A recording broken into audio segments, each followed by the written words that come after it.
3.5 मुहूर्तांपैकी एक असलेल्या अक्षय तृतीयेच्या मुहूर्तावर हमखास सोनं किंवा घर खरेदी करण्याची परंपरा आहे। मात्र सध्या सोन्याच्या दरानं 1 लाखाचा टप्पा पार केलाय। तर दुसरीकडे अक्षय तृतीयेनिमित्त घरांची विक्री व्हावी यासाठी अनेक बांधकाम व्यावसायिकांनी सोने कॅशबॅक आदी ऑफर्स आणलेले आहेत। त्यामुळे अक्षय तृतीयेला सोनं घ्यायचं की स्वप्नातलं घर असा प्रश्न सर्वांनाच पडलाय। शिंदे समितीने आतापर्यंत विविध दस्तावेजांमधील 58,82,000 मराठा कुणबी नोंदींचा शोध घेतलाय। या नोंदींचा लाभ 2 कोटींपेक्षा अधिक कुटुंबांना होणार आहे। तर आतापर्यंत या नोंदींच्या आधारे 8,25,000 लोकांना कुणबी जात प्रमाणपत्र वाटप करण्यात आले। आता बियाण्यांच्या खरेदी विक्रीतील गोंधळ टळणार आहे यासाठी केंद्र सरकारनं साथी संकेतस्थळाची निर्मिती केलेली आहे। बियाण्यांच्या उत्पादनापासून विक्रीपर्यंतच्या संनियंत्रणासाठी साथी संकेतस्थळ विकसित करण्यात आले आणि याच्या माध्यमातून परराज्यातून आणलेल्या बनावट बियाण्यांच्या खरेदी विक्रीला लगाम बसणार आहे। आरोग्य विभागाच्या प्रयोगशाळेत औषधी गुणवत्ता तपासणी सुविधा सुरू करण्याला परवानगी मिळाली आहे। काही महिन्यांपूर्वी राज्यातील सरकारी रुग्णालयात बनावट औषधांचा पुरवठा झाल्याचं निदर्शनास आलेलं होतं आणि त्यानंतर राज्याच्या आरोग्य विभागानं याची गंभीर दखल घेत हा निर्णय घेतला। ठाणे भिवंडी कल्याण या मेट्रो रेल्वे मार्गाचं काम ठाणे ते धामणकर नाक्यापर्यंत पूर्ण झालंय। मात्र धामणकर नाका ते दुर्गाडी या दरम्यान मेट्रोच्या कामामध्ये अनेक अडचणी आहेत। धामणकर नाका ते दुर्गाडी मेट्रोचा मार्ग हा भुयारी असेल अशी माहिती खासदार सुरेश म्हात्रे यांनी दिली। पुरंदर विमानतळासाठी निश्चित केलेल्या जमिनीची खरेदी विक्री आता बंद करण्यात येणार आहे। पुरंदर तालुक्यातल्या 7 गावांमध्ये विमानतळ होणार असल्यानं त्या गावातील जमिनीचं संपादन करण्यासंदर्भात अध्यादेश लवकरच प्रसिद्ध होणार आहे आणि त्यामुळे आता 7 गावातील संपादित होणाऱ्या जमिनींची खरेदी विक्री बंद होणार आहे। पंतप्रधान मोदींच्या मन की बात कार्यक्रमाचा आज 121वा भाग असणार आहे। सकाळी 11 वाजता मोदी देशवासियांशी संवाद साधतील। पहलगाम हल्ल्यानंतर मोदींची ही पहिलीच मन की बात आहे, त्यामुळे मोदी पहलगाम हल्ल्याबाबत काय बोलणार याकडे सर्वांचंच लक्ष आहे। जेपी नड्डा, मुख्यमंत्री देवेंद्र फडणवीस आणि आरोग्यमंत्री हसन मुश्रीफ आज संभाजीनगर दौऱ्यावर आहेत। संभाजीनगरमध्ये हेडगेवार समाज समितीच्या एका कार्यक्रमाला ते उपस्थित राहतील। तसंच त्यांच्या हस्ते कॅन्सर हॉस्पिटलचं उद्घाटन देखील केलं जाईल। परभणी महापालिकेत उपमुख्यमंत्री अजित पवारांनी आढावा बैठक घेतली आहे। यावेळी त्यांनी शहराच्या समस्या जाणून घेत त्यावर विकासाची फुंकर घालण्याचा प्रयत्न केलाय। पाणी पुरवठा योजना, भूमिगत गटार योजना, शहरातील अंतर्गत रस्ते तसंच थकलेले 58 कोटींचे जीएसटी हे अनुदान देण्याचे देखील आश्वासन देण्यात आले।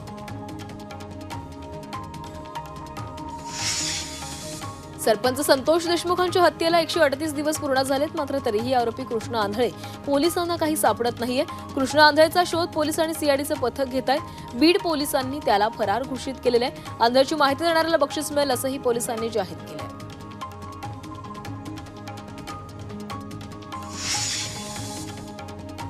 पश्चिम रेल्वेवर 35 तासांचा मेगा ब्लॉक आहे। हा मेगा ब्लॉक शनिवारी दुपारी 1 वाजल्यापासून सुरू झालेला आहे। कांदिवली आणि बोरिवली स्थानकादरम्यान पूल क्रमांक 61 वर पुन्हा गर्डरिंगच्या कामासाठी हा मेगा ब्लॉक घेण्यात आलाय। हा ब्लॉक कालावधीत 163 उपनगरीय लोकल सेवा तसंच काही मेल एक्सप्रेस रद्द करण्यात आल्यात आणि त्यामुळे 2 दिवस प्रवाशांचा खोळंबा होणार आहे।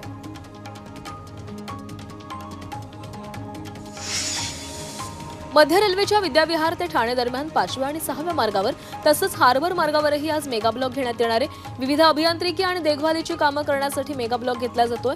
हार्बर मार्गावर छत्रपती शिवाजी महाराज टर्मिनस आणि चुनाभट्टी वांद्रे स्थानकादरम्यानही हा ब्लॉक असेल। शिक्षक भरतीच्या चाचणी परीक्षेसाठीच्या अर्जासाठी 10 मे पर्यंत मुदत देण्यात आली आहे। शिक्षक भरती संदर्भात ऑनलाईन अर्ज प्रक्रिया 26 एप्रिल ते 10 मे या कालावधीत होणार आहे। त्यामुळे 10 मेला रात्री 12 वाजेपासून पूर्वी अर्ज करण्याचं आवाहन करण्यात आलं आहे।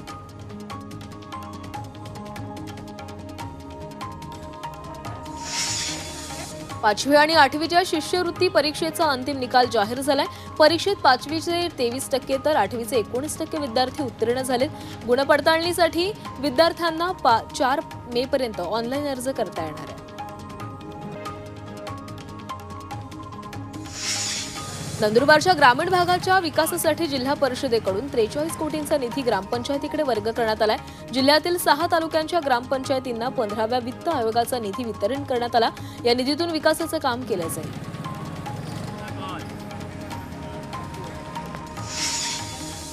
सोलापूरच्या अक्कलकोटमध्ये स्वामी समर्थ महाराजांच्या 147व्या पुण्यतिथीनिमित्त पालखी मिरवणूक काढण्यात आली। या सोहळ्याला हजारो भाविकांनी हजेरी लावली। यावेळी स्वामींच्या मंदिराला आकर्षक फुलांची सजावटही करण्यात आली। मुख्यमंत्री तीर्थदर्शन योजनेचा लाभ घेत धुळे शहरातील 800 भक्त अयोध्येला रवाना झालेत। या रेल्वेला पालकमंत्री जयकुमार रावल यांनी हिरवा झेंडा दाखवला।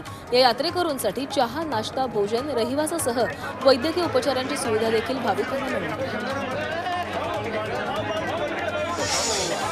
मुंबई महानगरपालिका पावसाळी आजार रोखण्यासाठी सज्ज झाली आहे। प्रतिबंधात्मक उपाययोजनांच्या प्रभावी अंमलबजावणीसाठी प्रशासकीय विभागनिहाय आराखडा तयार केलाय आणि यासाठी विशेष प्रशिक्षण देण्यात येणार असून शीघ्र प्रतिसाद कृती पथक नेमण्यात आले।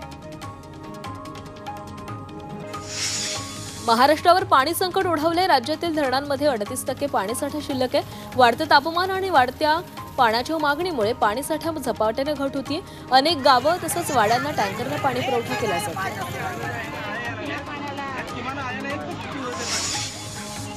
राज्यात पुढील 2 दिवस हलक्या पावसाचा अंदाज वर्तवण्यात आलाय। पुढील 2 दिवस कोकण, मध्य महाराष्ट्र, मराठवाडा आणि विदर्भात तुरळक ठिकाणी हलक्या ते मध्यम पावसाचा अंदाज आहे। विदर्भात उष्णतेची लाट सदृश स्थिती कायम राहण्याची शक्यता आहे। आज आणि उद्या पूर्व विदर्भात मेघगर्जना आणि वादळी वाऱ्यासह पाऊस होण्याचा अंदाज हवामान विभागाने वर्तवला आहे।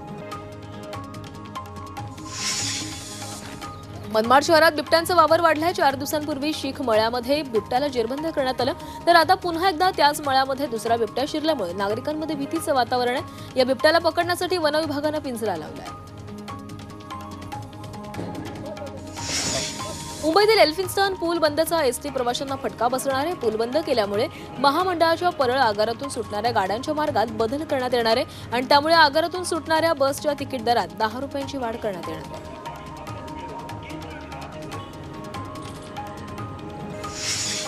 एसटी प्रवाशांना ई बसची 6 महिने प्रतीक्षाच करावी लागणार आहे। ई बस बांधणी प्रकल्पात बिघाड झाल्यामुळे गेले 4 महिने एकही नवीन बस दाखल नाहीये, त्यामुळे उन्हाच्या झळा सहन करत प्रवास करावा लागतोय।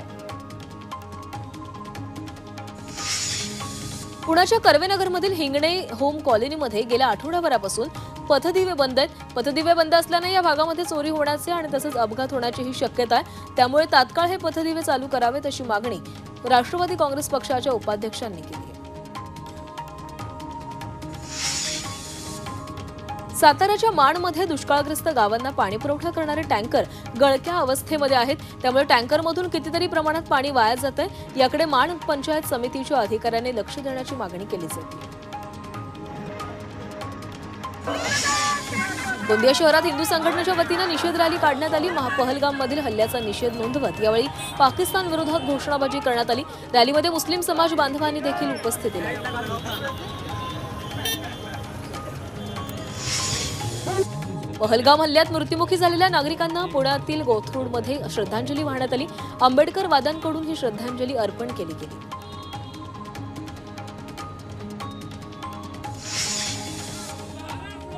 धुळे शहरात पहलगाम हल्ल्याच्या निषेधार्थ सकल हिंदू समाजाकडून भव्य मशाल मोर्चा काढण्यात आला।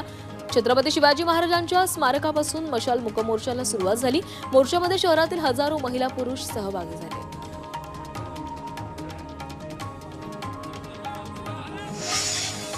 दाक्षिणात्य अभिनेता महेश बाबूच्या अडचणी वाढलेल्या आहेत। मनी लॉन्ड्रिंग प्रकरणात ईडीनं त्याला समन्स बजावलंय। महेश बाबूला आज चौकशीसाठी ईडी कार्यालयामध्ये हजर करण्याचे आदेश देण्यात आले, त्यामुळे तो आज हैदराबाद येथील ईडी कार्यालयामध्ये हजर राहणार आहे।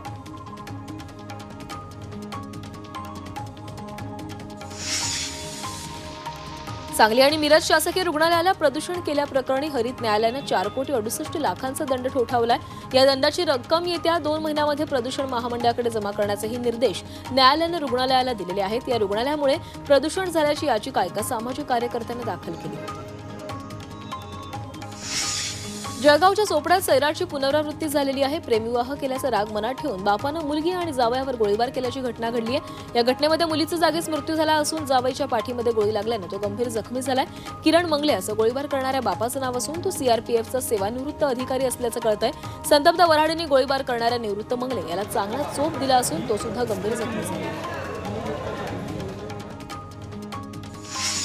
पिंपरी चिंचवडमध्ये घरफोडी करणाऱ्या 3 नेपाळींना निगडी पोलिसांनी अटक केली आहे। सोना चांदीचे दागिने चोरणाऱ्या नेपाळी महिलेला तिच्या साथीदारांसह पोलिसांनी अटक केली। सीसीटीव्ही फुटेजच्या आधारे ही कारवाई करण्यात आली आहे।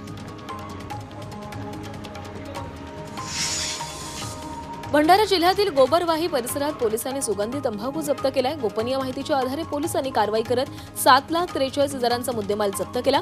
तसंच 2 आरोपींवर गुन्हा दाखलही करण्यात आला।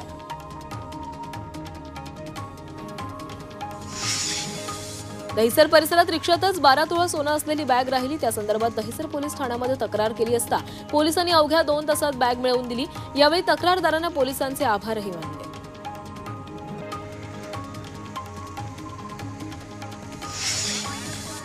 पुण्याच्या भोरमध्ये भेसळयुक्त ताडीनं एका तरुणाचा बळी घेतलाय। अंगसुळे गावात ही घटना घडलेली आहे। विजय शेडगे असं या मृत तरुणाचं नाव आहे। या गावात गेल्या अनेक वर्षांपासून अवैध ताडी विक्री केंद्र सुरू आहे। आतापर्यंत या ताडी केंद्रातील ताडीनं गावातील 4 ते 5 तरुणांचा बळी घेतला। अनेकदा तक्रार करूनही या ताडी विक्री केंद्रावर कारवाई होत नसल्यानं महिला आक्रमक झाल्या। महिलांनी ताडी विक्री केंद्राची तोडफोड केली आणि ताडीचे बॅरल ओतून टाकले।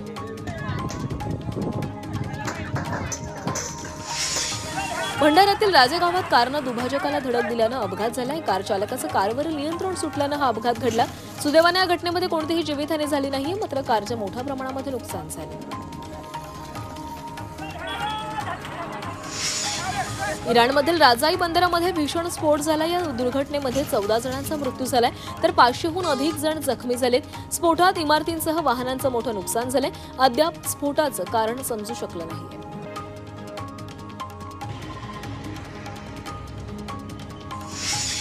गोंदियाच्या हिरापूरमध्ये शासकीय धान घेऊन जाणाऱ्या ट्रकला गोरेगाव शहरामध्ये आग लागली।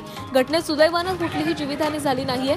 काही लोकांनी पाईपद्वारे पाणी टाकून आग विझवण्याचा प्रयत्न केला, मात्र तोपर्यंत ट्रकमधील केबिन पूर्णतः जळून खाक झाली।